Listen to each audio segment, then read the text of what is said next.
제128편 예수의 어린 시절 초기. 나사렛 예수는 성년 초기로 접어들면서 평범하고 보통 인간의 삶을 땅에서 계속 살았다. 예수는 다른 아이들이 태어나는 것처럼 이 세상에 태어났다. 그는 자신의 부모를 선택하는 것과 전혀 관련이 없었다. 그는 이 특별한 세계를 일곱 번째이자 마지막인 그의 육신화를 수행하려는 행성으로 선택했지만 그 외에는 자연스러운 방식으로 이 세상에 태어나 이 세계의 아이로 성장하며 다른 인간들처럼 이 세상과 비슷한 세계들에서 환경의 우여곡절을 겪었다. 항상 미가엘의 유란시아 수요에서 두 가지 목적을 반드시 기억하라. 1. 인간의 육신을 입고 인간 존재로서 온전한 삶을 사는 체험을 완전히 익히는 것. 네바돈에서 그의 주권을 완성하는 것이다. 이 시공간의 세계에 살고 있는 인간들에게 우주의 아버지를 드러내고 이 인간들이 우주의 아버지에 대해 더 잘 이해하도록 효과 있게 인도하는 것이다. 다른 모든 생명 존재의 혜택과 우주의 이점들은 인간 수요의 주요 목적에 부수적이고 2차적인 것이었다. 1.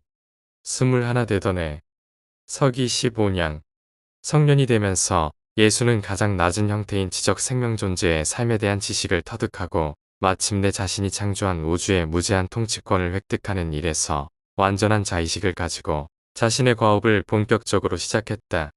그는 자신의 이중 본성을 깨닫고 이 엄청난 일에 들어갔다.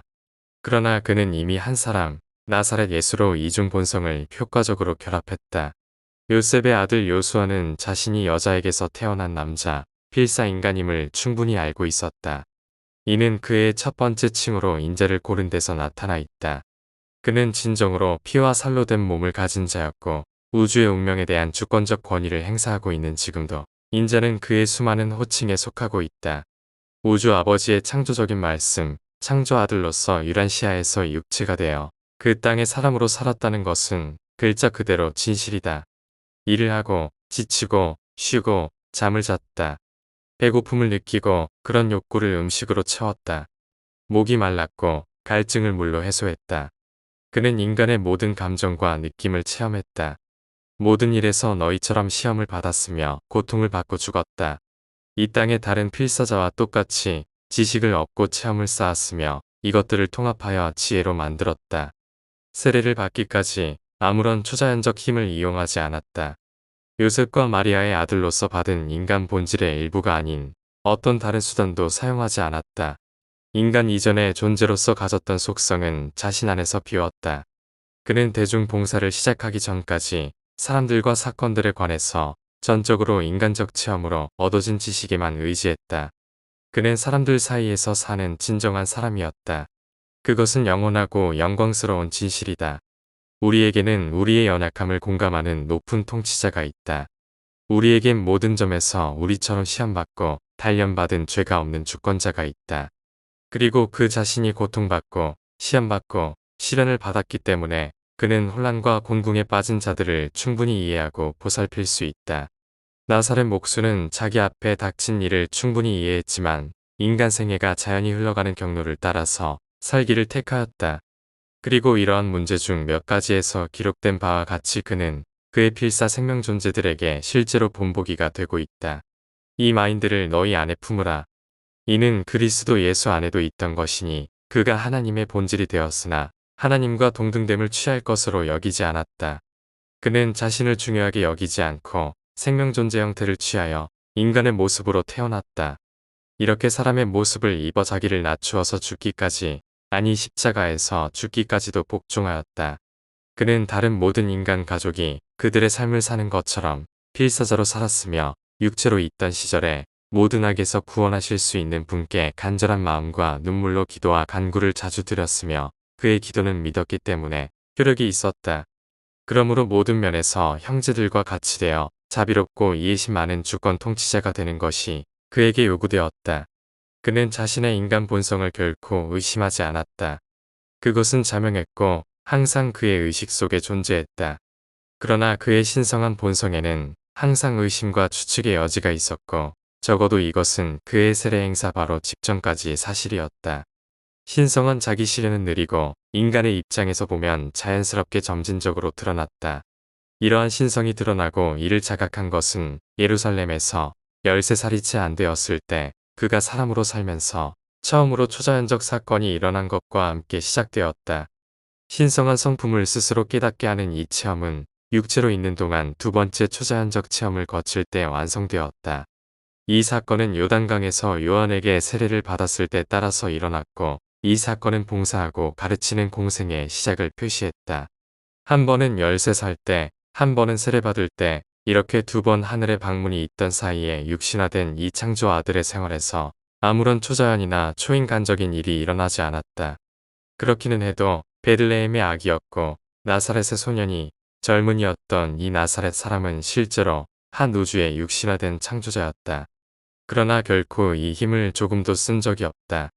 또한 인생을 살면서 요한에게 세례받는 날까지 수호 세라핌의 안내를 제외하고 하늘 존재들의 안내도 받지 않았다. 그리고 우리는 증언하는 내용을 잘 알고 있기 때문에 이처럼 증언한다. 그래도 육체를 입고 살았던 이 여러 해 동안 그는 참으로 신성한 존재였다. 실제로 파라다이스 아버지의 한 창조 아들이었다. 통치권을 얻는 순전한 필사자 체험을 절차에 따라 완수하고 나서 일단 공생애를 채택했을 때 그는 하나님의 아들인 것을 대중 앞에서 서슴지 않고 인정했다. 나는 알파요 오메가라, 시작이요 끝이라, 처음이요 마지막이라고 서슴지 않고 선언했다. 후일의 사람들이 다음과 같이 일컬었을 때 그는 조금도 마다하지 않았다. 영광의 주, 우주의 통치자, 모든 창조의 주 하나님, 이스라엘의 거룩한 분, 만민의 주, 우리의 주 우리의 하나님, 우리와 함께 있고 어느 세계의 어떤 이름보다도 높은 이름을 가진 하나님, 우주의 전능자, 이 세계를 창조한 우주 마인드, 모든 지혜와 지식의 보물을 몸에 감춘 분, 만물을 채우는 충만한 분, 영원한 하나님의 영원한 말씀, 만물보다 먼저 계시고 만물을 몸 안에 담고 계신 분, 하늘과 땅의 창조자, 우주의 지지자, 온 땅의 재판관, 영생 수여자, 참 목자, 세상의 구원자, 우리를 구원하는 선장이다. 그는 이러한 칭호들 중 어떤 것도 반대하지 않았는데, 왜냐하면 이러한 칭호들이 그의 순수한 인간 생활에서부터 후기의 인간성 안에서 신성한 봉사에 대한 자의식이 나타나면서 차후에 그에게 적용되었기 때문이다. 예수는 그에게 적용된 단 하나의 칭호에는 반대했다. 그가 한때 임마누엘이라고 불렸을 때 그는 단지 내가 아니라 그분은 나의 형이다 라고 대답했을 뿐이다. 언제나 땅에서 생활의 폭이 넓어진 뒤에도 예수는 하늘에 계신 아버지의 뜻에 온순하게 복종하였다. 세례 후에 그는 성실한 신자들과 감사하는 추종자들이 그를 숭배하도록 허락하지 않았다. 가난과 씨름하고 가족을 위해서 생활에 필요한 것을 마련하려고 두 손으로 수고하는 동안에도 하나님의 아들이라는 의식은 짙어지고 있었다. 인간의 존재로서 지금 살아가고 있는 바로 이 땅과 하늘을 만든 이가 자신임을 알았다. 바라보고 있는 큰 우주의 두루, 하늘 존재들의 무리도 마찬가지로 이 나사렛 사람이 사랑하는 주권자이며 아버지인 창조자인 것을 알았다. 이 여러 해 동안 내내 심오한 긴장감이 내받은 우주를 휩쓸었다. 하늘의 모든 눈이 줄곧 유란시아에, 팔레스타인에 집중되어 있었다. 이 해에 예수는 요셉과 함께 유월절을 지내려고 예루살렘으로 올라갔다. 성화 예식을 치르려고 야고보를 성전에 데리고 간 적이 있었기 때문에 그는 요셉을 데리고 가는 것이 의무라고 판단했다.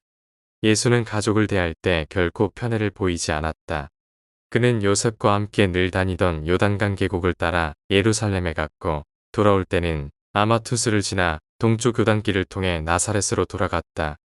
요단강을 내려가면서 예수는 요셉에게 유대 역사를 이야기했고 돌아오는 길에는 강 동쪽 지역에 거주했던 전통이 있는 루벤, 갓, 길앗 지파들의 경험에 대해 이야기해 주었다.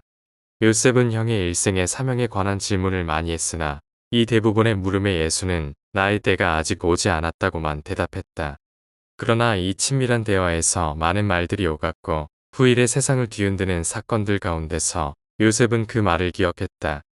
예수는 요셉과 함께 베다니에서 새 친구와 함께 이 유월절을 지냈는데 이는 그가 예루살렘에서 이 절기 기념 행사에 참석할 때마다 항상 하던 일이었다.